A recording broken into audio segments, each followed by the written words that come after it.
Hi everyone. First of all good morning to everyone. आज आइए सुप्रभात आप सभी को मेरी ओर से। जय श्री कृष्णा, राधे राधे, राम राम। कैसे हो दोस्तों? बढ़िया हो? मस्त हो आप सब? होपफुली अच्छे होगे। मैं चाहती हूँ ना ऑफलाइन क्लास होती, काश तो ज़्यादा मज़ा आता, इंटरेस्टिंग रहता। सबके अलग अलग पॉइंट ऑफ व्यूज़ रहते तो वो काफ़ी इंटरेस्टिंग होपफुली, बट ऐसा नहीं है। कोई नहीं, चलो ऐसा ही कर लेते हैं जैसा हम करते हैं। जो चीज़ें पॉसिबल है वही कर लेते हैं। आइए शुरुआत करते हैं आज की इस क्लास की। तो शुरुआत करने से पहले क्या पढ़ना है वो हम देखेंगे। तो मैंने आपको कल साइंस का प्रीवियस ईयर स्टार्ट किया हुआ था, और साइंस में पता है क्यों लेकर चल रही हूँ, क्योंकि साइंस और मैथ में दो पेपर ऐसे हुए थे 2021 में जो बच्चे बहुत बैक लेके आए थे। ये मान चलो कि मतलब हद ही हो गई थी कि साइंस में तो कोई उम्मीद ही नहीं थी कि कभी बैक लगती है। लेकिन एक तरफ से साइंस में बैक इस तरह लगी थी कि कुछ कैसे कहते हैं कि बाप रे कैसे लग गई। इसीलिए मैथ तो करवाएंगे, आज से मैथ भी होगा। तो यहाँ पर ध्यान रखो कि आपका ये साइंस का सेक्शन मैं इसलिए करवा रही हूँ पहले, क्योंकि एक सेक्शन जो दिक्कत किया था बच्चों को वो हो जाए। तो कल मैंने आपको 16 का पेपर करवाया था, आज मैं आपको 18 का करवा रही हूँ। मतलब क्रम मुझे नहीं मिल पाया, मतलब जो पेपर सही से मिला मैंने कहा कि चलो पहले यही करवा देते हैं। क्रम से क्या ही फर्क पड़ता है कि जो भी मिल जाएगा आराम से कर लो, करवा देंगे आराम से। 19-21 वाला जो लेटेस्ट वाला है वो और करवा देंगे, ठीक है। तो चलिए शुरुआत करते हैं इस क्लास की, जहाँ पर आप जुड़े शानी क्लास साथ। मैं हूँ शानी, आप सभी का यहाँ पर खूब स्वागत है। अच्छे से आइए, टाइम पर आइए, पढ़ने का प्रयास करिए, सीखिए, लर्न करिए। अगर फिर कोई प्रॉब्लम होती है आप मुझे कमेंट बॉक्स में बता सकते हैं। और ये सारी चीज़ें आपको अच्छे से टेलीग्राम पर मिल जाएंगी, लिंक आपको कमेंट बॉक्स में। ये जो लेटेस्ट क्लास हो रही है यही आपको मिलेगी वहाँ पर। तो इसके लिए आप टेलीग्राम ज्वाइन करिए, एटलीस्ट 1 महीने के लिए ज़रूर करिए। उसके बाद फिर जो भी चीज़ें होंगी हम देख लेंगे, समझ लेंगे। तो चलते हैं, देखते हैं 2018 का यह पेपर है साइंस का। Okay friends, let's begin. जिन्होंने क्लास को अभी तक नहीं लाइक किया, पहले ही शुरुआत हो रही है, पहले ही लाइक कर दो, क्योंकि कल कई सारे बच्चों का कमेंट आया कि मैम लोग डायरेक्ट एंट्री कर लेते हैं, बाद में भूल जाते हैं। तो भूल जाते हैं तब उसका कोई सोल्यूशन तो है नहीं, लेकिन आप अपनी आदत को इम्प्रूव कर लो, ठीक है। चलो अच्छा आ जाओ। देखो वही सेम पैटर्न है, 25 नंबर का पेपर है। और आपके वेरी शॉर्ट वाले 30 शब्द के लिखने हैं, बड़े बड़े 50 शब्द के लिखने। लिखा हुआ पेपर जैसे पेपर में लिखा है वैसे सेम आप कर दो। ध्यान रखना, कभी कभी जो वेरी शॉर्ट वाले आते हैं ना, ये बड़े वाले के तो मान लो 50 शब्द बन भी जाते हैं, लेकिन कभी कभी ऐसा होता है कि कुछ क्वेश्चन आ जाते हैं जिनके नहीं बनते। तो उनमें जो मेन है वो वर्ड पूरा हाईलाइट करके लिख दो, सही चीज़ थोड़ा और इर्द गिर्द इधर उधर करके लिख दो, नहीं तो छोड़ दो, ठीक है। तो बहुत उसके लिए परेशान नहीं होना है कि है ही नहीं तो क्या लिखें। अब आइए चलते हैं आज का, देखते हैं पहला क्वेश्चन। तो सबसे पहला क्वेश्चन आपके सामने स्क्रीन पर दिख रहा है, आप सभी को क्लियर कह रहा है कि दही को मथन, दही यानी कि कर्ड, ठीक है। दही को मथनी द्वारा, मथनी जो आती है उसके थ्रू तीव्र गति से, बहुत तेजी की गति से मथने से प्राप्त, जब खूब तेज से हम करते हैं तो मक्खन निकलता है। मक्खन को पृथक करने की जो विधि होती है उसको हम क्या नाम देते हैं? क्या वो ऊर्ध्वपातन होता है, क्या वो अपकेंद्रण होता है, क्या वो तलछटीकरण होता है, क्या वो निष्पंदन होता है? जब दही को मथनी द्वारा बहुत तीव्र गति या जल्दी जल्दी बहुत तेज से चला के, वो आता है ना मठा मारने वाला, होता है भाई, होता है, देखा तो होगा ही ना सबने। क्या कहते हैं मुझे नहीं मालूम है। हाँ मुझे नहीं मालूम है, लेकिन है, मैंने देखा है, लकड़ी का रहता है, ठीक है। उसका भी आता होगा, स्टील का भी। चलो बताओ, अरे सॉरी, हाँ स्टील का ही। चलो बताओ, जो भी होता होगा आंसर बताओ क्या होगा। कैसे निकालते तो होंगे बहुत सारे लोग, फिलहाल मुझे नहीं आता है। मथनी के थ्रू जब निकालते हो तो क्या कहलाता है? मैं आपको राइट आंसर बता देती हूँ, नहीं पता होगा तो ध्यान से सुनो, अपकेंद्रण होता है। अच्छा, अपकेंद्रण क्या होता है बता सकते हैं? अपकेंद्रण क्या होता है बता सकते हैं? ये जो ऑप्शंस में सारे वर्ड्स दिए गए हैं ये सब क्या है, कुछ मालूम है? तो जो चीज़ें ऑप्शंस में और भी दी रहती हैं उनसे भी इर्द गिर्द चीज़ों को सर्च करके ज़रा देख लिया करिए, ठीक है। तो अभी बात आई है अपकेंद्रण की। तो अपकेंद्रण है क्या, आखिर ये विधि है क्या, कोई बता सकता है? I hope so. तो देखिए इसके लिए आप क्या बताएंगे, तो मैं आपको बताना चाहती हूँ, अपकेंद्रण जो प्रोसेस होता है ना, दही से मक्खन को अलग करने के लिए ये किया जाता है। कह सकते हैं कि आप किसी बर्तन में दही ले लो, उसको किसी मतलब किसी चीज़ से, जिससे होता है जो भी मथने वाला होता है उसकी तरह को गोल गोल हम घुमाते हैं तेज़ी से। तो दही के जो भारी अवयव होते हैं, जो दही का भारी पार्ट होता है वो छाछ के रूप में नीचे रह जाता है, और जो हल्का अवयव मक्खन होता है वो मक्खन के रूप में ऊपर तैरता हुआ ऊपर आ जाता है। इसी तरह से मक्खन निकलता है, और इसी विधि को अपकेंद्रण कहा जाता है। यानी कि जब दही किसी बर्तन में लिए हो और उसे मथनी वाले से मथ रहे हो, तो जो भारी पार्ट होगा, जो चीज़ें हार्डेंस होंगी वो नीचे बैठ जाएंगी, लेकिन जो हल्का होगा वो पानी में देखो तैरता रहता है। तो ये क्या है, ये अपकेंद्रण विधि होती है, और उसके द्वारा मक्खन अलग किया जाता है। तो 1 नंबर का एक क्वेश्चन। आगे बढ़ो दूसरा। ये तो थोड़ा सा ये है, देखिए क्या कह रहा है, सुषुप्त पौधा कहा जाता है। सुषुप्त पौधा हम किसको कहते हैं? जड़ को कहते हैं, बीज को कहते हैं, फूल को कहते हैं, पत्ती को कहते हैं।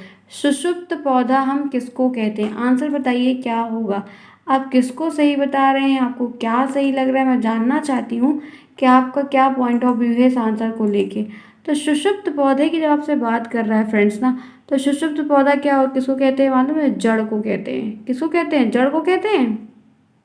कन्फर्म है आप लोग कि सुषुप्त पौधा जड़ को कहते हैं, कि फूल को कहते हैं, कि पत्ती को कहते हैं, कि बीज को कहते हैं? ध्यान रखना बहुत क्लियर से, ये भी नहीं होगा, ये भी नहीं होगा, ये भी नहीं होगा, बीज होगा। ठीक है, सुषुप्त पौधा हम बीज को कहते हैं। दूसरे में बी जिनने चूज किया उनका सही है।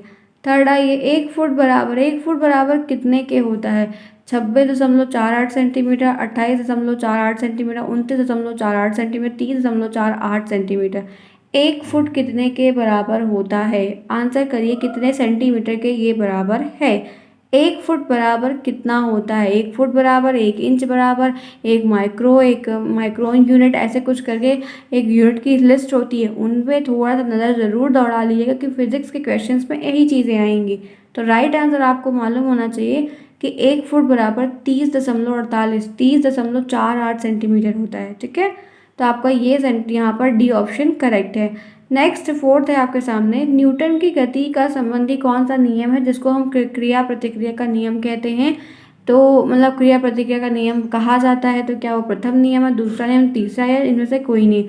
तो न्यूटन की गति संबंधी जो नियम की बात हो रही है वो कौन सा नियम है? तो यहाँ पर पता होना चाहिए आपको, न्यूटन के तीनों नियम की परिभाषा आनी चाहिए, यानी कि न्यूटन के तीनों नियम क्या है, इंपॉर्टेंट है फिजिक्स में, ध्यान रखना।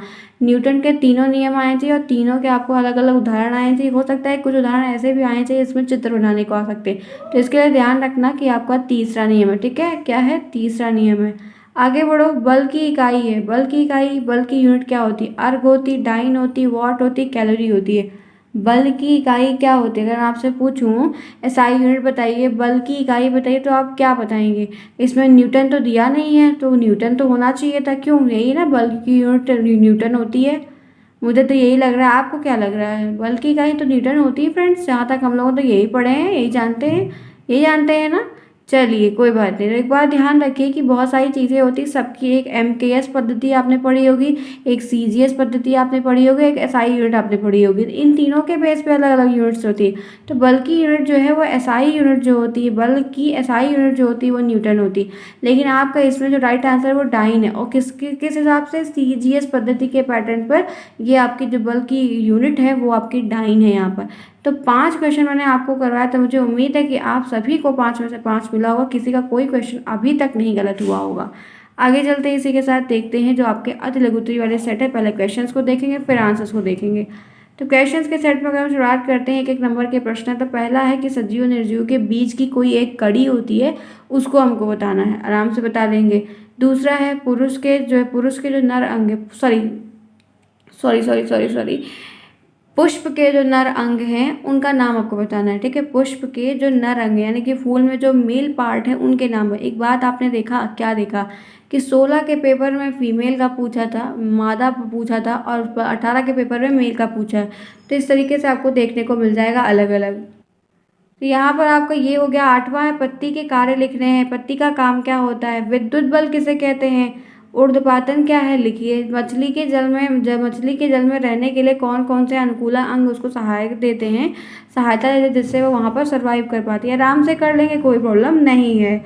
फिर उसके बाद से चलिए पहले 11 तक करके आते हैं, इतना पहले कर लेते हैं, उसके बाद पढ़ेंगे, ताकि हमारे क्वेश्चंस भी हमारे दिमाग में रहने चाहिए। आइए, तो सबसे पहले सर पूछ रहा था कि सजीव और निर्जीव के बीच की एक कड़ी आपको बतानी थी। तो आप इसकी जो एक कड़ी होती है, अगर देखो ये फ्रेंड्स सुनो, मेरी बात सुन लो। अगर ये आपको लिखने को आ जाए कि मतलब ऐसे आया था, तो लिख देना, आपको इतना लिखना पड़ेगा। अगर आपको टिक करने को आ जाए तो सिर्फ वायरस पे टिक करना। ठीक है, ध्यान रखना। अगर यही क्वेश्चन सेम आपको आ जाए, कई सारे ऑप्शन, तो उसमें वायरस होगा, तो वायरस पर जाना कि इन दिनों के बीच जो कड़ी होती है वो वायरस होती है। क्यों होती है वो जानो। वायरस को सजीव और निर्जीव के बीच की कड़ी इसीलिए कहा जाता है, जो वायरस होता है उसको लिविंग और नॉन लिविंग के बीच का जो ब्रिज है, पुल है, वो इसीलिए कहा जाता है। क्योंकि जब वायरस सजीव के शरीर में, जब कोई वायरस किसी भी लिविंग के शरीर के अंदर है या उसकी बॉडी के अंदर है, तो वो स्वयं अपनी उपापचय तंत्र की क्रिया करने लगता है। ठीक है, मेटाबॉलिक एक्टिविटीज़ जो उसकी होती है वो खुद ही उसमें अपना दिमाग लगाने लगता है तथा प्रजनन करने में सक्षम होता है। और इसके अंदर इतनी क्षमता होती है कि खुद के प्रजनन करने में बहुत एक्टिव होता है, सक्षम होता है, लेकिन उपापचय जो क्रिया है, जो मेटाबॉलिक एक्टिविटीज़ होती है, वो ये करता नहीं है। इसीलिए इसको इन दोनों के बीच की कड़ी कहा जाता है, जिसका प्रश्न आपको बनता है। एक बात बताइए, ये बताइए, ये उपापचय क्रिया जो यहाँ पर आप पढ़ रहे हो, ये है क्या, मालूम है?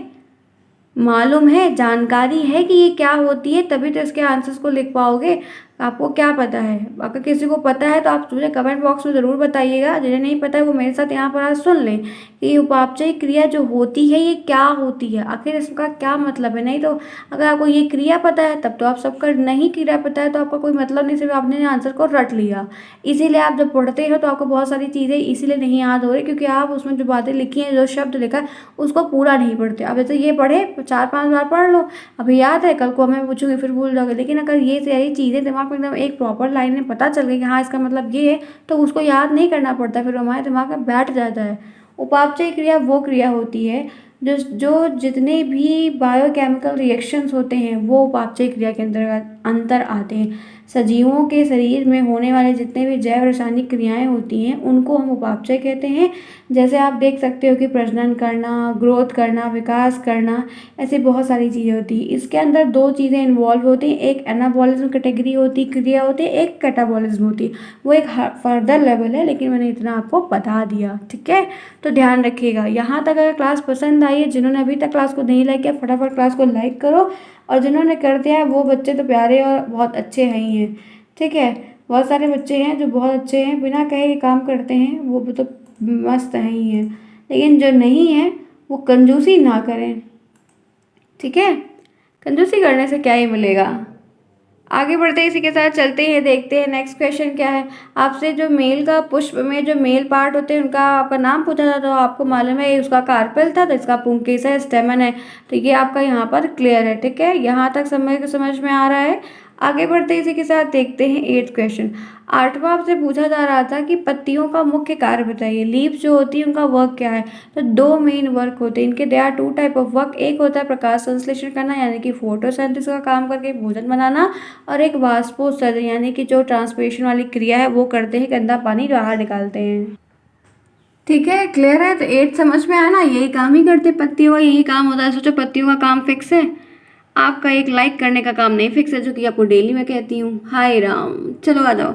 दूसरा देख लो, आपको 9th क्वेश्चन विद्युत बल किसे कहते हैं ये पूछा था। ये फिजिक्स का क्वेश्चन आया हुआ है।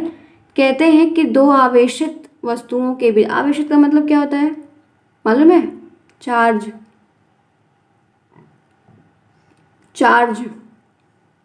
ठीक है, दो आवेशित वस्तुओं के बीच लगने वाले आकर्षण, अट्रैक्शन या प्रतिकर्षण बल को विद्युत बल कहा जाता है। ठीक है, ध्यान रखना, सिंपल एकदम बेस्ट परिभाषा। नेक्स्ट आइए, ऊर्ध्वपातन किसे कहते हैं? ऊर्ध्वपातन क्या होता है? ऊर्ध्वपातन की क्रिया क्या होती है? तो क्या बताएंगे क्या होता है ऊर्ध्वपातन को? इंग्लिश में मालूम है क्या कहते हैं? Sublimation process. ऊर्ध्वपातन एक भौतिक रासायनिक प्रक्रिया होती है, एक फिजिकल केमिकल रिएक्शन होता है ये।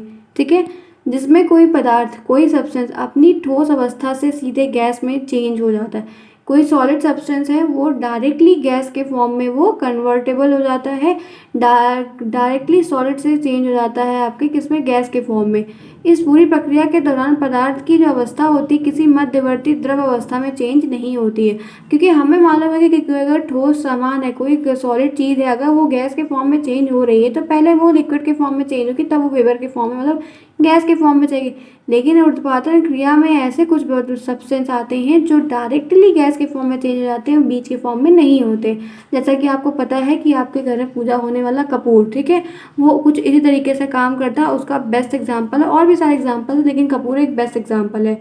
आगे बढ़ते इसी के साथ देखते हैं 11वां क्वेश्चन।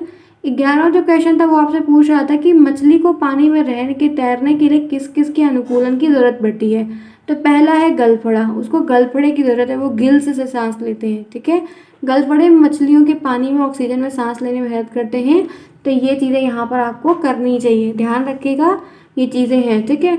दूसरा यहाँ पर है स्ट्रीम लाइंडेड बॉडी, जो उनकी बॉडी पे स्ट्रिप्स रहती है, ऐसे धारा रेखी शरीर होता है, उसको कहते हैं स्ट्रीम लाइंडेड बॉडी।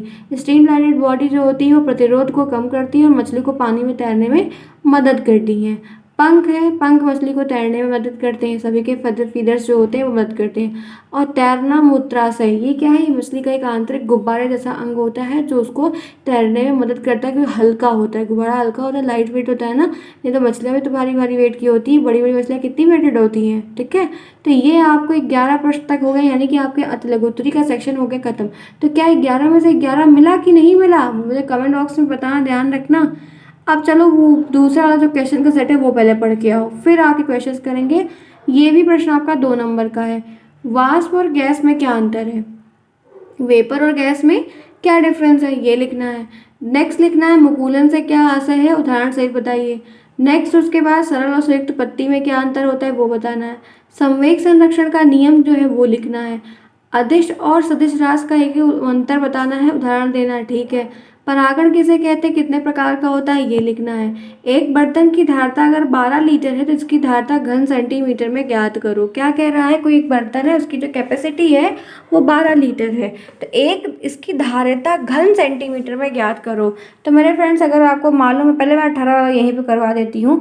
अगर पता है तो एक बात ये ध्यान रख लेना क्या, कि 1 लीटर बराबर 1000 सेंटीमीटर क्यूब, घन सेंटीमीटर क्यूब होता है, ठीक है, ध्यान रखना। 1 लीटर बराबर 1000 घन सेंटीमीटर क्यूब। तो कितना दिया, 12 दिया, 12 को 1000 से गुणा कर दो तो 12000 आ जाएगा। इसका राइट आंसर आपको क्या निकल के आएगा, 12000 घन सेंटीमीटर क्यूब निकल के आएगा, ध्यान रखना, भूलना नहीं बिल्कुल भी, ठीक है, क्योंकि 1 लीटर बराबर 1000 सेंटीमीटर क्यूब होता है, ठीक। आगे बढ़े, अब चलो फटाफट करते हैं थ्योरी के सेक्शंस के क्वेश्चन। तो 12वां प्रश्न आपसे था, क्या पूछा जा रहा था कि गैस और वेपर का एक एक अंतर। तो आप उत्तर में मुझे बता सकते हैं, लिख सकते हैं कि मैम, पानी को गर्म करने के बाद निकलने वाली वाष्प को हम भाप कहते हैं, ठीक। गैस पदार्थ की एक अवस्था होती है, गैस जो होती है वो सब सॉलिड की, मतलब सब्सटेंस की एक स्टेज होती है जिसके अणुओं के मध्य अंतरावार्णिक बल, एक सेकेंड, क्या है, अंतरावणिक बल, ठीक है। हिंदी में मेरे को प्रॉब्लम भाई होती है, ये सच है, तो उसमें कोई बात नहीं, जो चीज़ें हैं तो हैं, क्योंकि प्रॉब्लम्स होती नहीं पढ़ते नहीं करते हैं तो दिक्कतें फंस जाती हैं, ठीक है। तो यहाँ पर जानते हैं ये क्या है, इंटरमॉलिक्यूलर फोर्स की बात कर रहा है, ठीक है। तो यहाँ पर है अणुओं के मध्य अंतरावणिक बल, जो भी बल है पढ़ लो आप लोग। बल बहुत कम होता है इनके, देखो मैं इंग्लिश में बोल दे रही हूँ, इंग्लिश बैकग्राउंड से हूँ इसलिए वो चीज़ें ज़्यादा आती हैं। जो भी यहाँ पर है कि ये एक स्टेट होती है, स्टेट होने में जो अणुओं के बीच में जो इंटरमॉलिक्यूलर फोर्स होता है वो बहुत कम होता है। वाष्प द्रव्य और गैस के मध्य की अवस्था है जिसमें गैस और पानी का मिश्रण पाया जाता है।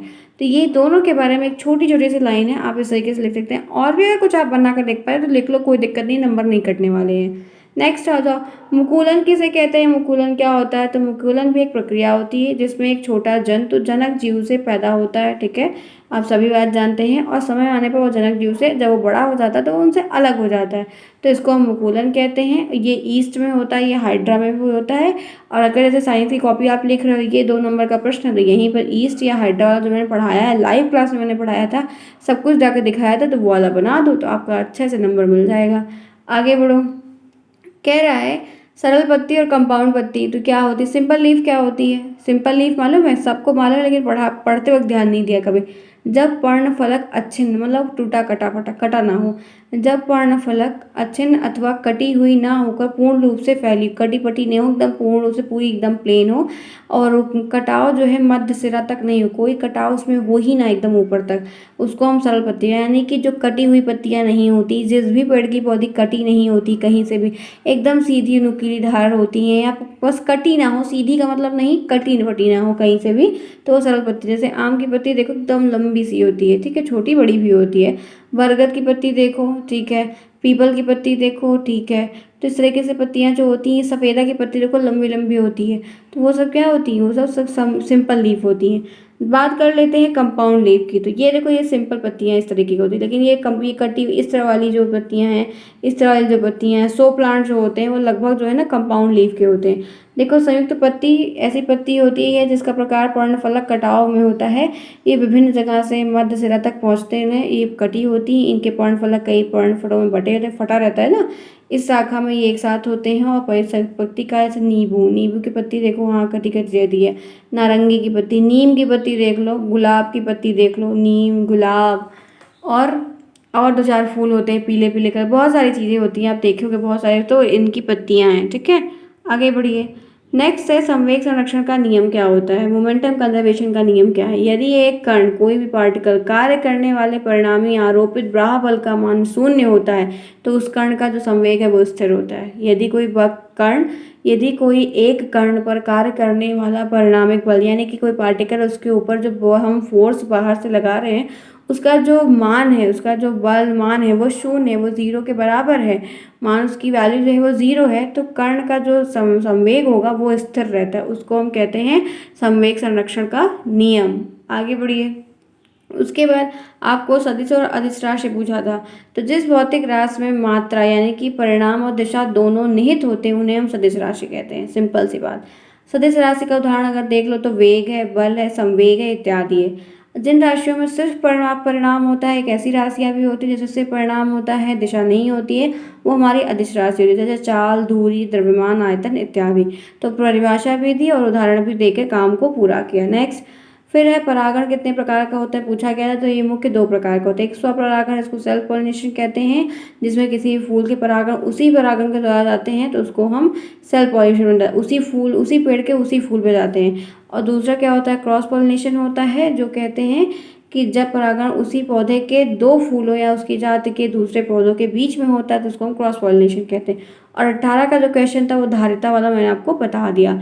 तो चलो फ्रेंड्स, क्लास करते हैं ओवर। जिन्होंने क्लास को अभी तक लाइक नहीं किया, जाते जाते करेंगे लाइक। किसका कितना सही हुआ बताएंगे कि आपको कितने में से कितना नंबर मिला।